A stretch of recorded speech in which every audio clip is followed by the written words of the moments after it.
चलिए ब्रेक के बाद आप सबका बहुत स्वागत है। अब हम बात करेंगे टिप ऑफ द वीक की। इस सप्ताह टिप ऑफ द वीक रहेगा कि आपके कार्यस्थान में यानी कि बिजनेस की जगह पर आपको मुनाफा नहीं हो पा रहा है, कि कहीं ना कहीं बहुत ईमानदारी से, मेहनत से, लगन से आप अपना काम करते हैं, फिर भी आपको उसमें नुकसान का सामना करना पड़ रहा है। क्या कारण हो सकता है इसका? सबसे पहले देखिए, जब भी हम अपने कार्यस्थान की बात करेंगे, बिजनेस की चर्चा करेंगे, तो इसमें गुरु ग्रह की बात होगी और सूर्य ग्रह की बात होगी। और गुरु ग्रह का आपकी जन्म कुंडली में शुभ स्थिति में ना होना, निष्फल होना, नीचग्रस्त होना कहीं ना कहीं आपको अपने व्यवसाय में ग्रोथ में हिंडर करता है। जो आप चाहते हैं, प्लान करते हैं, उस हिसाब से आपको उसके रिजल्ट्स नहीं मिल पाते। तो क्या करेंगे? सबसे पहला उपाय, अगर आप अपने कार्यस्थान पर कार्य सिद्धि यंत्र स्थापित करते हैं तो ये विशेष रूप से आपके लिए बहुत ही शुभ फल आपको प्राप्त करा सकता है। वहीं अगर आप गुरुवार को वृद्ध ब्राह्मण को सफ़ेद रंग के कपड़ों का दान करते हैं, ये कार्य आपको एक ही बार करना है, तो ये भी आपके लिए बहुत ही अचूक उपाय रह सकता है। वहीं एक उपाय जो हम आपको बता रहे हैं कि अगर आप अपने कार्यस्थान में शिव चालीसा का मंत्र जाप और साथ ही ओम नमो शिवाय का मंत्र जाप करते हैं तो ये विशेष रूप से आपके लिए बहुत ही शुभ फल प्रदान कर सकता है। तो चलिए, हमने बात करी टिप ऑफ द वीक की, अब चर्चा करेंगे आपकी लेटर्स की। तो ये सबसे पहला लेटर हमें भेजा है शिवानी ने।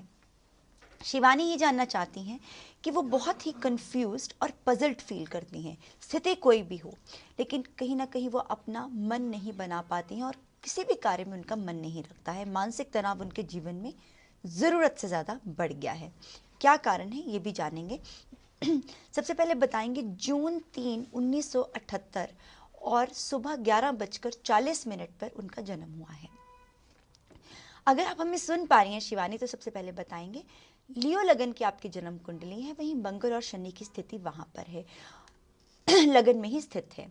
और साथ ही आपकी राहु की महादशा चल रही है। राहु की महादशा में अक्सर ये देखा जाता है कि आप बहुत पजल्ड और कंफ्यूज्ड फील करती हैं और बहुत इल्यूजनरी हो जाती हैं और बहुत बड़े बड़े सपने आप देखते हैं, लेकिन कहीं ना कहीं वो सपने पूरे नहीं होते, जिस कारण आपके जीवन में मानसिक तनाव तो बढ़ता ही बढ़ता है, आपकी सेहत को लेकर भी आपको मुश्किलों का सामना करना पड़ सकता है। तो सबसे पहले बताएंगे कि आप उपाय भी क्या कर सकती हैं कि, लेकिन सबसे पहले ये जानेंगे कि आपका जो शुभ समय है वो कब शुरू होता है।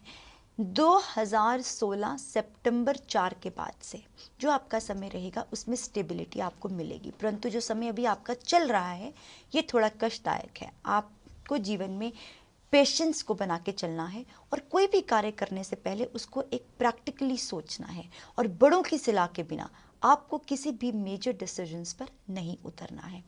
और साथ ही उपाय आपके लिए एक ही रहेगा, साबुत बादाम का दान अगर आप मंदिर में करते हैं, ये आपके लिए विशेष रूप से शुभ फल आपको दे सकता है। और साथ ही ये कार्य आप दोपहर में करेंगे 3:04 के बीच में, शनिवार वाले दिन, और ये कार्य आप 8 शनिवार लगातार करेंगे। अगर आप ऐसा करते हैं तो मानसिक तनाव में आपको विशेष रूप से शुभ फल प्रदान हो सकता है। तो अब हम चर्चा करेंगे हमारी दूसरी लेटर की। दूसरी लेटर हमें भेजी है शिवम ने। शिवम ये जानना चाहते हैं, उनकी एक बहन है और शादी के बाद उनके जीवन में बहुत ही ज़्यादा मुश्किलों बढ़ गई हैं, जिसकी वजह से उनको ये समझ में नहीं आ रहा है कि उनकी जो बहन है वो अपने ससुराल में अपना सुख में जीवन बिताने की कोशिश करे या वो वहाँ से डाइवोर्स कर दे। क्या उनकी जन्म कुंडली में डाइवोर्स है या नहीं है? और साथ ही वो ये भी जानना चाहते हैं क्या हमारी जो बहन है उनकी जन्म कुंडली में काल सर्प दोष की स्थिति है या नहीं है। बिल्कुल शिवम, सबसे पहले बताना चाहेंगे, आपकी बहना की जन्म कुंडली में काल सर्प दोष की पूर्ण रूप से स्थिति नहीं है, आंशिक काल सर्प दोष है, इसकी पूजा आप करवा सकते हैं। वहीं दूसरा आपने ये जानना चाहा कि क्या उनको ससुराल में खुशी मिल सकती है। बिल्कुल मिल सकती है। 2016 जुलाई के बाद से उनका समय शुभ है। अभी समय कठिन चल रहा है, साथ ही चंद्र और शुक्र की महादशा चल रही है। शुक्र की स्थिति अष्टम भाव में है, जिस कारण उनकी बात दूसरे तक नहीं पहुंच पा रही है, यानी कि उनकी बात दूसरा नहीं समझ पा रहा है। अंडरस्टैंडिंग की कमी है।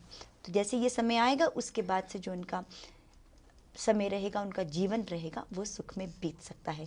डिवोर्स की स्थिति इनकी जन्म कुंडली में नहीं है। तो आप कोशिश कीजिए कि जो भी समय बचता है इसमें वो संयम रखें, पेशेंस बना के रखें, और साथ ही हर सोमवार को अगर वो दूध का दान करते हैं और शिव उपासना करते हैं, इससे विशेष रूप से उनको शुभ फल प्रदान हो सकता है।